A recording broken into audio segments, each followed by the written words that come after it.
یہ دیکھو کیا سوال پوچھا انہوں نے، ہم بستری کا شرعی طریقہ.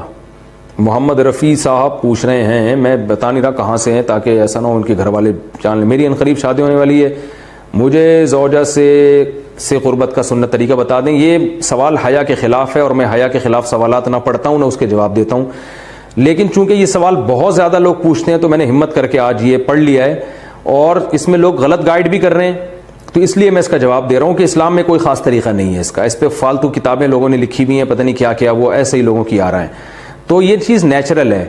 جیسے کوئی پوچھے کھانا کھانے کا طریقہ کیا ہے، تو بھائی منہ میں نوالا ڈال کے چباؤ نگل لو، خود بخود فطرت سکھاتی ہے انسان کو. تو ایسی زوجہ کے قریب فطرت خود سکھا دیتی ہے. ہاں شریعت نے جس طریقے کو حرام قرار دیا ہے وہ سب کو معلوم ہے کہ جو ہے وہ اللہ تعالیٰ نے جو بدکار لوگ جس طرح سے کرتے ہیں، جو لڑکوں سے بدفعلی کرنے والے لوگ ہیں، وہ طریقہ حرام ہے.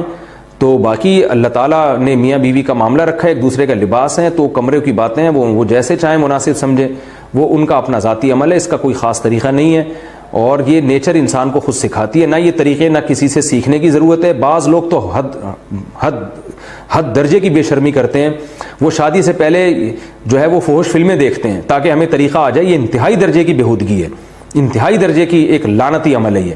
تو یہ کوئی خاص طریقہ نہیں ہے. میاں بیوی ایک دوسرے کا لباس ہیں، وہ جس طرح سے ایک دوسرے کو سیٹسفائی کر سکتے ہیں وہ کر لیں تاکہ ان کی توجہ کسی اور طرف نہ جائے، وہ حلال کی تسکین ان کی بند کمرے کے اندر ہو جائے. اور یہ باتیں لوگوں سے شیئر بھی نہیں کرنی چاہیے. آج یہ بھی ایک حرام کاری ہو رہی ہے. میں بہت سخت الفاظ استعمال کر رہا ہوں اس لیے کہ یہ، اور میرے پاس کوئی ہلکا لفظ نہیں ہے. وہ کیا ہوتا ہے کہ مرد اپنی زوجہ سے ہم بستری کر کے اس کے راز دوستوں کے سامنے فاش کر رہا ہوتا ہے، میں نے ایسے کیا، میں نے ایسا کیا. لڑکیاں بتا رہی ہوتی ہیں اپنی فرینڈس کو کہ میرے شوہر نے میرے ساتھ ایسے کیا. یہ بہت لعنتی عمل ہے. آپ صلی اللہ علیہ وسلم نے فرمایا جو عورت اپنے شوہر کے راز یا شوہر بیوی کے راز فاش کرتا ہے اس پر لعنت ہے. حدیث کا مفہوم ہے یہ. تو یہ بند کمرے کی میاں بیوی کی باتیں، جس طرح سے وہ ایک دوسرے کو سیٹسفائی کر سکتے ہیں وہ کریں، ایک دوسرے کے لیے وہ حلال ہیں. اور بس وہ طریقہ جو لڑکوں سے بدفعلی والا طریقہ ہے وہ طریقہ اسلام میں حرام ہے. اور اللہ تعالیٰ نے حالت حیض میں زوجہ سے ہم بستری کو حرام قرار دیا کیونکہ اس میں گندگی ہے. باپ دیکھیں کہ وہ گندگی اس درجے کی نہیں ہے جتنی اورل سیکس میں گندگی ہوتی ہے.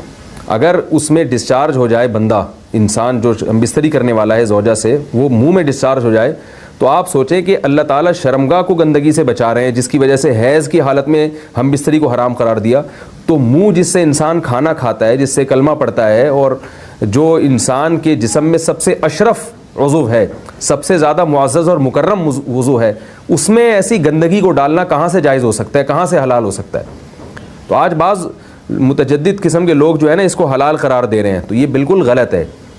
تو یہ بات خوب ذہن میں رکھیں کہ اورل سیکس کے ذریعے اپنی خواہش کو پورا کرنا اس طور پر کہ ڈسچارج ہو جائے انسان عورت کے منہ میں، بیوی کے منہ میں، یہ بالکل حرام ہے، بالکل ناجائز ہے.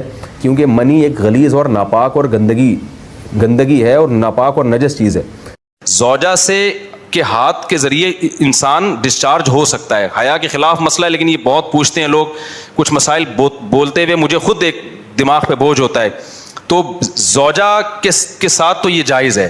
اپنے ہاتھ سے اپنی خواہش پوری کرنے کی شریعت میں آپ کو اجازت نہیں ہے. تو آپ خوب سمجھ لو، اللہ تعالیٰ نے مرد کو یہ حکم دیا ہے کہ وہ سوائے شادی کے اس کے پاس اپنی بیوی کے علاوہ اپنی خواہش پوری کرنے کا کوئی راستہ نہیں ہے. اب اللہ آپ کی اس مجبوری کو مجبوری نہیں مانتے کہ ایکچولی میں سفر میں ہوں، میں اسٹڈی کے دوران تو میں ہینڈ پریکٹس سے اپنی خواہش پوری نہیں کروں گا تو میں ڈپریشن میں جاؤں گا. تو بھائی تو شادی کرنا بیٹھ کے.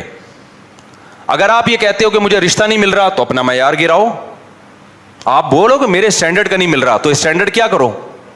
بولو نا، کم کرو. آپ اللہ میاں کا یہ حکم ہے، اپنا اسٹینڈرڈ کیا کرو؟ آپ کم کرو. یہ بھی قرآن میں ہے، وَمَن لَّمْ يَسْتَطِعْ مِنكُمْ طَوْلًا أَن يَنكِحَ الْمُحْصَنَاتِ الْمُؤْمِنَاتِ فَمِمَّا مَلَكَتْ أَيْمَانُكُمْ. اللہ کہتے ہیں کوئی آزاد عورت شادی کے لیے، خاندانی عورت نہیں مل رہی، کسی کی باندی سے شادی کر لو. عرب میں باندی کا لیول بہت کم ہوتا تھا، اور اللہ نے فرمایا ذَلِكَ لِمَنْ خَشِيَ الْعَنَةَ مِنكُمْ. جس کو زنا یا برائی کا خطرہ ہے نا وہ یہ کام کرے.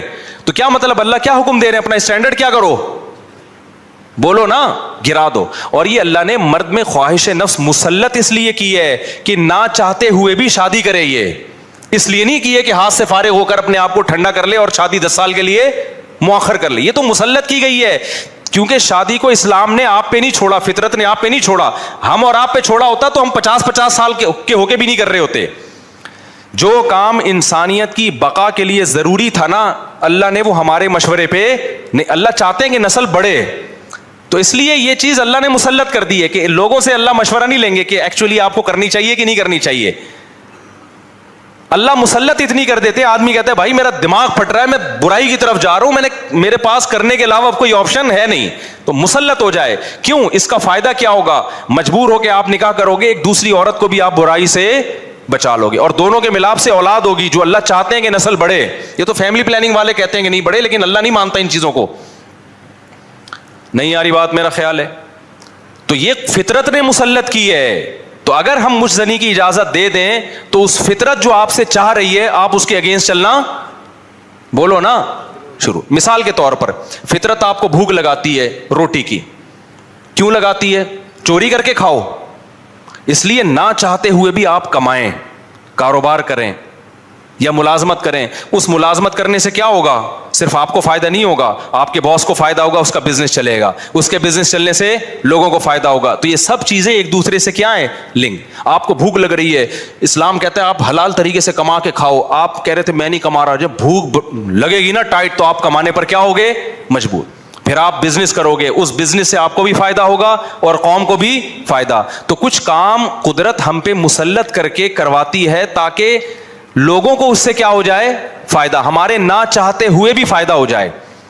لیکن آپ نے کیا کیا؟ ایکچولی میرے پاس چونکہ ایک ارننگ کا, کمائی کا ٹائم نہیں ہے, میں ایکچولی بہت بزی ہوں, میں بہت بڑا سائنسدان بننا چاہتا ہوں. آج کل ٹوپی ڈرامے جو چل رہے ہوتے ہیں, تو میں اگر کماؤں گا تو پھر ایکچولی تو میں بھیک مانگنا شروع کر دیتا ہوں, یا میں چوری کر کے کھانا. میں کیا کروں بھائی, میں اسٹڈی ہے, کل میرا پیپر ہے یار, میں کماؤں کیا؟ تو میں چوری کروں گا. چوری کرنے سے کیا ہوگا؟ پیٹ بھر جائے گا. ڈاکٹر کہے گا کہ آپ کے وٹامن سارے پورے ہو گئے ہیں. جس مفتی نے کہا تھا چوری نہیں کرو, وہ آپ کی صحت برباد کرنا چاہ رہا تھا. جیسے ڈاکٹر جو مزنی نہیں کرتے نا, ان کو یہی کہتے ہیں مفتی لوگوں کے چکر میں نہیں پڑو, یہ تمہیں ڈپریشن کا مریض بنا دیں گے. کوئی بات نہیں, اپنے آپ کو ہاتھ سے فارغ کر لیا کرو, اس سے ڈپریشن کیا ہو جائے گی؟ ختم. او بھائی, اس سے اس کی ڈپریشن ختم ہوگی, قوم کی ڈپریشن بڑھے گی, عورتوں کی ڈپریشن بڑھے گی, مرد ان سے شادیاں ٹائم پہ نہیں کریں گے. جیسے بڑھ رہی ہے ڈپریشن, وہ بھی زنا کی طرف جائیں گے, وہ بھی ہاتھ سے, اور جو گند ہماری سوسائٹی میں پھیل رہا ہے, اور نسل کی کمی کا ذریعہ بنے گی. بہت سارے سائیڈ افیکٹ ہوں گے اس کے. تو فطرت آپ پہ بھوک مسلط کرتی ہے, نہ چاہتے ہوئے بھی آپ روٹی کماؤ, امتحان کو مؤخر کر دو, کیونکہ روٹی کمانے کی فکر ضروری ہے, اس سے دوسروں کو بھی روٹی ملے گی, اس کو بھی بزنس ملے گا. تو فطرت جو بیسک ضرورتیں ہیں نا, وہ ہم سے نہیں پوچھتی, وہ ہم پہ مسلط کر دیتی ہے. تو صحیح آدمی ہوگا, صحیح ڈاکٹر ہوگا, وہ کیا کہے گا؟ یار بھوک لگ رہی ہے نا, پڑھائی کو ایک طرف رکھ, تو ایسا کر, کچھ کما یار, کچھ سائڈ بزنس کر لے. اس بزنس سے پھر قوم کو کیا ہونا شروع ہو جائے گا؟ فائدہ. اگر فری پھوکٹ میں ملنا شروع ہو جائے تو وہ سارا سیٹ اپ کیا ہو جاتا ہے. تبھی تو میں اس کے خلاف ہوں, یہ جو دسترخوان لمبے لمبے بچھائے ہوئے ہوتے ہیں, امیر غریب کا فرق کیے بغیر کھلا رہے ہوتے ہیں. اس کا نقصان یہ ہے کہ لوگ اپاہج بن جاتے ہیں, پھر ملازمت کرنا چھوڑ دیتے ہیں, مزدوری مہنگی ہو جاتی ہے, کیونکہ مزدوروں کو جب فری میں اتنا مل رہا ہوتا ہے وہ کہتے ہیں اب ہمیں ضرورت کیا. ہاں کہیں ایسے مزدور ہوں جن کی دہاڑیاں کم ہو, وہ ایک الگ بات ہے.